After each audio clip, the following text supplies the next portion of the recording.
আসসালামু আলাইকুম ওয়া রাহমাতুল্লাহ। সম্মানিত দেশবাসী, দেশে এবং প্রবাসে, কাছে এবং দূরে যারা আমার লাইভ দেখতেছেন, আমি তাহরিকে ইনসাফের পক্ষ থেকে আন্তরিকভাবে মোবারকবাদ জানাচ্ছি এবং অনুরোধ করতেছি আমার লাইভটা যারা দেখবেন, আপনার বন্ধু বান্ধব, আত্মীয় স্বজন, ভাই বিরাদর যে যেখানে আছে সবাইয়ের কাছে আপনার লাইভটা শেয়ার করিয়া দিবেন আর একটা সাবস্ক্রাইব করার জন্য বলিবেন। এই আরজ করিয়া আমার লাইভ আমি আরম্ভ করতেছি। প্রিয় দেশবাসী, আপনারা সোশ্যাল মিডিয়ায় দেখতেছেন ফজলুর রহমান, যাকে ফজু পাগলা বলা হয়, যিনি খালেদা জিয়ার উপদেষ্টা এবং মুক্তিযোদ্ধা, ওনার যে আচার আচরণ এটা অত্যন্ত জঘন্য, এই জন্য ওনাকে ফজু পাগলা বলা হয়। উনি জুলাই যোদ্ধাদেরকে বলছেন যে এরা বেজন্মা, এদের জন্মের ঠিক নাই, এরা ইয়াজিদের বংশ, এরা উমাইয়া বংশ, কুরাইশের বংশ নয়। এই রকম ভাষায় তাদেরকে, এই জুলাই যোদ্ধাদেরকে গালিগালাজ করছেন এবং করতে আছেন, যার কারণে 3 মাসের নোটিশ দিছেন আপনার বিএনপির পক্ষ থেকে। 3 মাস উনি কোনো কার্যকলাপ করতে পারবেন না। আমরা অনুরোধ করতেছি যে ওনাকে স্থায়ীভাবে বিএনপি থেকে বহিষ্কার করা হোক। উনি আসলে বিএনপির না, উনি আওয়ামী লীগের একজন লেসপেন্সার। উনি আওয়ামী লীগের যে ভাষায় কথা বলতো, উনিও সেই ভাষায় কথা বলতেছে। এই জন্য ওনাকে নিয়ে আর কোনো টকশোতে কেউ নেবেন না, কারণ মানুষের টকশোতে নেয় ওনাকে ওনার গালিগুলা শোনার জন্য, ওনার ভাষা শোনার জন্য, এটা সেলিব্রিটি হওয়ার জন্য ওনাকে নেয়। আমি একটা উপমা দেই। আমাদের এখানে একটা মহিলা আছে বৃদ্ধ, যাকে নাগামরিচ ডাকে। তো একজনে নাগামরিচ ডাকে, তার পিছনে দৌড়ায়, আবার আরেকজনে নাগামরিচ ডাকে, তার পিছনে দৌড়ায়। এইভাবে ঠিক ফজু পাগলারও এই অবস্থা। এই জন্য একে নিয়ে আর কোনো কথাবার্তা বলা আমার মনে হয় ঠিক হবে না। এবং যত আলোচক বৃন্দ আছে যারা টকশো করেন, আমরা অনুরোধ করতেছি ওনাকে কোনো টকশোতে অংশগ্রহণ করতে দিবেন না। এই হলো ফজু পাগলার কথা। 2 নম্বরে ইম্পর্টেন্ট কথা, আরেকজন লোক ব্যারিস্টার, উনিও খালেদা জিয়ার উপদেষ্টা আব্দুস সালাম, ওনারও একটা মিডিয়ায় ওনার সংবাদ ছড়িয়েছে। উনি বলছেন পাবনার মধ্যে যে যদি আপনার ধানের শীষে ভোট না দেওয়া হয়, দাঁড়িপাল্লায় ভোট দেওয়া হয়, তো তাদেরকে সুস্থভাবে তারা ভোট দিয়া বাড়িতে ফিরে যাইতে পারবেন না এবং তাদের জিহ্বা কেটে কালো কুত্তাকে খাওয়াতে হবে। এটা আপনারা শুনছেন। ওনাকেও আপনার বিএনপি থেকে বহিষ্কার করা দরকার, কারণ ওনারাই বিএনপিকে বদনাম করতেছে, বিএনপি থেকে মানুষ মুখ ফিরাইয়া নিতেছে। এই 2টি কথা বললাম। আরও 2টি কথা ইম্পর্টেন্ট, যেটা শোনার জন্য আপনারা অপেক্ষায় আছেন। আপনারা দেখছেন সোশ্যাল মিডিয়ায় নিউ ইয়র্কে মাহফুজ আলম, তথ্যমন্ত্রী বাংলাদেশের অন্তর্বর্তী সরকারের, যিনাকে আপনার মাননীয় প্রধান উপদেষ্টা বলছিলেন উনি মাস্টার মাইন্ড এই বিপ্লবের। উনি একটা আমন্ত্রণে, সরকারি আমন্ত্রণে নিউ ইয়র্কে গিয়েছিলেন, আমেরিকায় গিয়েছিলেন। আর আমেরিকার দূতাবাসে, কনসুলেটে একটা সভার আয়োজন করা হয়েছিল। উনি ছিল প্রধান অতিথি। ওই জায়গায় ওনাকে মারার জন্য, ওনাকে হেনস্থা করার জন্য উনি যে কনসুলেটে ছিলেন, ওনার আওয়ামী লীগের লোকেরা একত্রিত হইয়া গিয়া কনসুলেটের দরজা ভেঙে দিছেন, কনসুলেটের গ্লাস আপনার ফাটিয়ে দিছেন, ডিম নিক্ষেপ করেছেন। এই যে কার্যকলাপ আওয়ামী লীগ করছে, এইটা আস্থা দুনিয়াবাসী বিশ্বে দেখছে, এটা বাংলাদেশের জন্য একটা দুর্নাম। এই দুর্নামটা আওয়ামী লীগ ছড়াইতেছে। আমরা শুনছি যে 20 জনের নামে আপনার তালিকা করিয়া আপনার সিনেটে প্রবেশ দেওয়া হয়েছে, ওনাদেরকে আমেরিকার মধ্যে নিষিদ্ধ করা হবে। আর আমরা যারা ইউটিউবার বা সাংবাদিক আছি, আমরাও আবদার করতেছি যে আমেরিকা থেকে এদেরকে নিষিদ্ধ করা হোক। এরা যে কার্যকলাপ করছে, এইটা বাংলাদেশের বিরুদ্ধে একটা যুদ্ধ ঘোষণা করছে। এই জন্য যারা এই কার্যকলাপে শরিক হইল, সবাইকে আমেরিকায় তাদেরকে শাস্তির আওতায় আনা হোক, এই আবদার আমেরিকার সরকারের কাছে। আর যদি আমেরিকায় আওয়ামী লীগ নিষিদ্ধ হয়ে যায়, তাহলে হওয়ার পথে, কিন্তু মনে রাখবেন যে এরা বাংলাদেশেও নিষিদ্ধ এবং আমেরিকায় নিষিদ্ধ। আর আমেরিকায় নিষিদ্ধ হলে আপনার সমস্ত ইউরোপে এরা নিষিদ্ধ হয়ে যাবে। এরা নিজের কার্যকলাপে নিজেই আপনার ধ্বংসের দ্বার প্রান্তে পৌঁছে গেছে। এই জন্য 4 নম্বর আমার যে ইম্পর্টেন্ট কথা আপনাদেরকে বলা ছিল, জুলাই সনদ। এই জুলাই সনদটা যেটা আপনার এই যে এত মানুষ 2000 লোক নিহত হয়েছেন, শাহাদত বরণ করেছেন, 20,000 মানুষ পঙ্গুত্ব বরণ করার কারণে আজকে ফ্যাসিস্ট সরকার এই দেশ থেকে বিতাড়িত হয়েছে। মানুষে মুক্তভাবে কথাবার্তা বলতে পারতেছেন, মিটিং করতে পারতেছেন। এই জন্য জুলাই সনদ, এইটা অনতিবিলম্বে এই জুলাই সনদটা পেশ করা হোক। আর জুলাই সনদে আপনার এই সমস্ত জুলাই যোদ্ধাদেরকে আপনার স্বীকৃতি দেওয়া হোক এবং এই জুলাই যোদ্ধাদেরকে যে সরকার নির্বাচিত হইয়া আসবে, তারা যেন এদের উপরে কোনো রকমের শাস্তি প্রয়োগ করতে না পারে। এই জন্য এই সরকারকে, অন্তর্বর্তী সরকারকে বলছি, আপনারা জুলাই সনদটাকে সম্পূর্ণভাবে প্রস্তুত করিয়া, আপনারা সিগনেচার করিয়া, আর প্রধান বিচারপতির মাধ্যমে আইনি সংশোধন দিয়া এটা রাখিয়া দেন। তাহলে যে সরকার আসবে, সেই সরকার এটাকে বাতিল করতে পারবে না। জুলাই যোদ্ধারা নিরাপদে থাকবে। এই আবদার মাননীয় প্রধান উপদেষ্টার কাছে। আরও একটি কথা, এই বাংলাদেশে যদিও ফ্যাসিস্ট সরকার বিতাড়িত হয়েছে, কিন্তু তার লেসপেন্সাররা এই বাংলাদেশে, তার দূষররা বাংলাদেশে গাপটি মেরে বসিয়ে আছে। এরা যে কোনো সময় বড় থেকে বড় দুর্ঘটনা ঘটানোর চিন্তা করতেছে।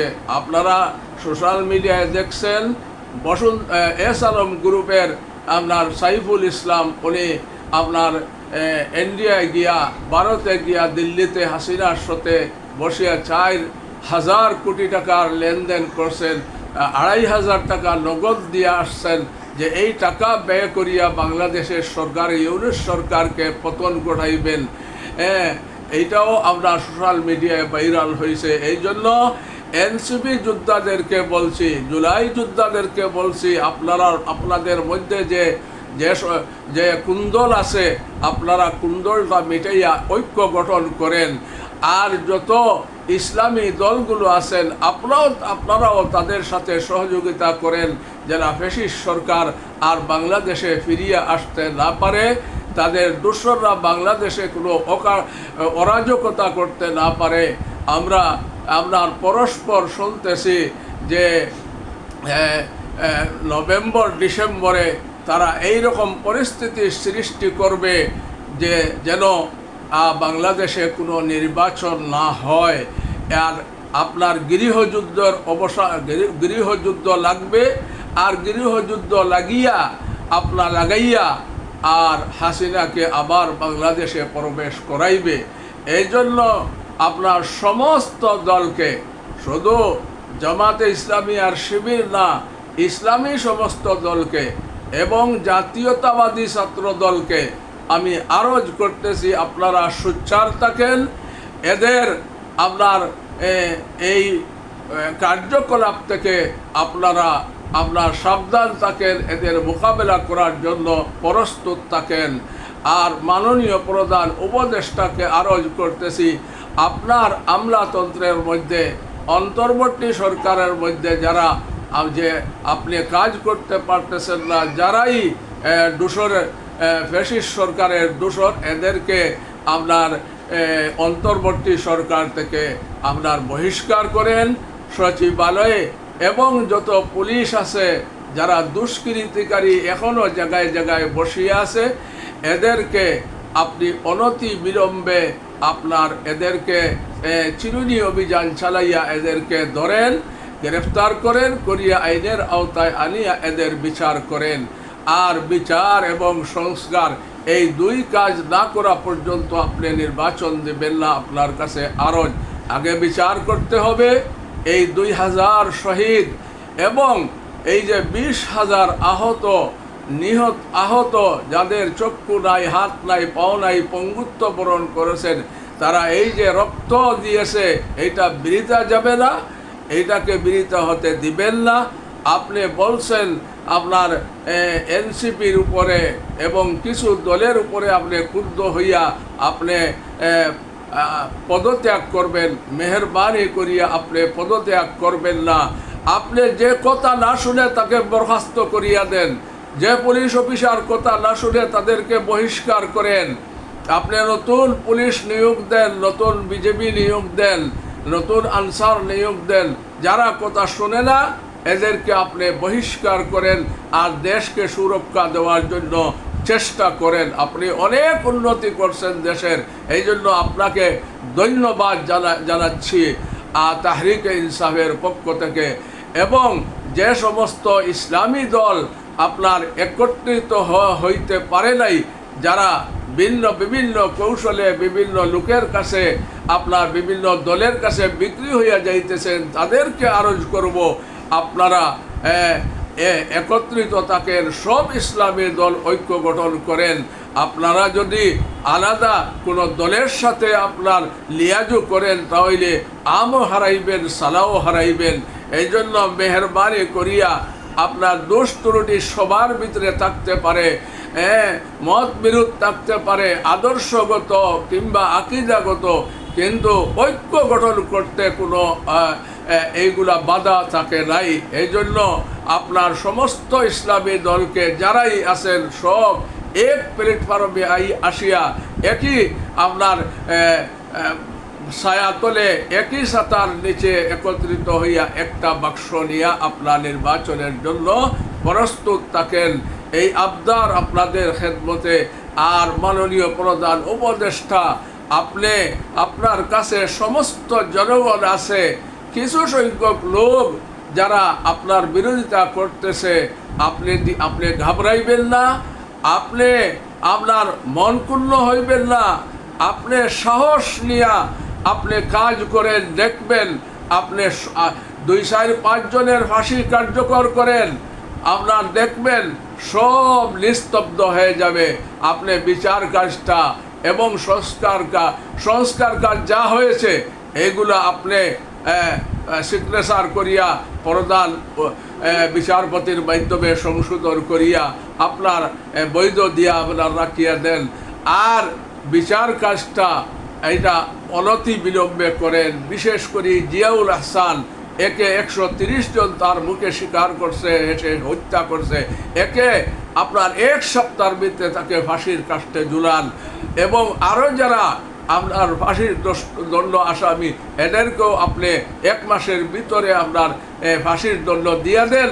দেখবেন আপনার সব আপনার নিস্তব্ধ হয়ে যাবে, আর কেউ বাংলাদেশে অরাজকতা করতে পারবে না। আর আওয়ামী লীগ ভাই যারা আওয়ামী লীগ করতেন, এখনও আপনার মাঝে মধ্যে আপনার মিছিল মিটিং করতেছেন থাকার জন্য আপনারা মেহেরবানি করিয়া, আপনাদের নেতারা আপনার বসরা সুখে শান্তিতে আছে, আর মিছিল করলে আপনারা ধরা খাইবেন, আর্মির কাছে পিঠা খাইবেন, জেলে যাইবেন। কেন আপনারা এই কাজটা করবেন? আপনারা কমাস কম 3-4-5টা বৎসর আপনারা ধৈর্য ধরিয়া আপনার থাকেন, আর ধৈর্য ধরিয়া থাকলে আপনারা ইনশাআল্লাহ একদিন আবার এই দেশে আপনাদের কার্যক্রম আপনার যেটা নিষিদ্ধ ছিল এইটা আবার ঠিক হয়ে যাবে, আবার কার্যক্রম করতে পারবেন। যদি আপনারা এই উদারতা দেখান, আপনারা কোনো মিছিল মিটিং করবেন না, আপনারা সরকারের বিরুদ্ধে যাইবেন না। এই আবদার, এই যে গত পরশু তাকিয়া দেখতেছি বিভিন্ন দাবি দাওয়া নিয়ে শাহবাগ দখল করছে, বিশেষ করিয়া বুয়েটের ছাত্ররা। এদের যদি যৌক্তিক আবদার হয় আপনি মানিয়া তাদেরকে সরাইয়া দেন, আর যদি যৌক্তিক না হয় তাদেরকে এই বুয়েটের বিসিকে নিয়ে একটা সমাধানের পথে আসেন। আর রাস্তায় কোনো আপনার গেঞ্জাম দেখতে চাই না, মানুষ কষ্ট পাক এটা আমরা দেখতে চাই না।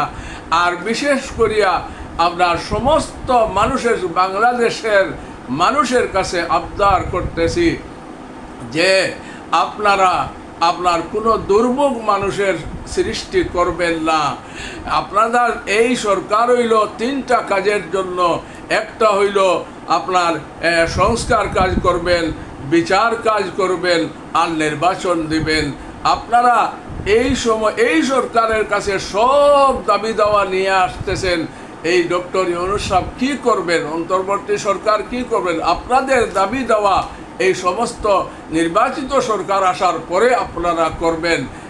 এই আবদার আমি জানাইয়া আবার আপনাদের একে ধন্যবাদ জানিয়া তাহরিকে ইনসাফের পক্ষ থাকিয়া আপনার সব সম্মিলিত হইয়া ফ্যাসিস্ট সরকারকে তাড়াইছেন। আর যারা কোনোদিন যেন ফ্যাসিস্ট সরকার বাংলাদেশে ঢুকতে না পারে, এই সব সতর্ক থাকবেন। তাদের অরাজকতা তাকিয়া, তাদের আপনার হত্যাকাণ্ড তাকিয়া সবাই সজাগ দৃষ্টি রাখবেন, আর সবাই সাবধান থাকবেন। আর ডক্টর ইউনূস সাহেবের হাতকে মজবুত করার জন্য আরজ করিয়া আমার লাইভ শেষ করছি। সবাই একটা সাবস্ক্রাইব করিয়া লাইভটারে শেয়ার কমেন্ট করিয়া ছড়াইয়া দিবেন। আসসালামু আলাইকুম ওয়া রাহমাতুল্লাহ।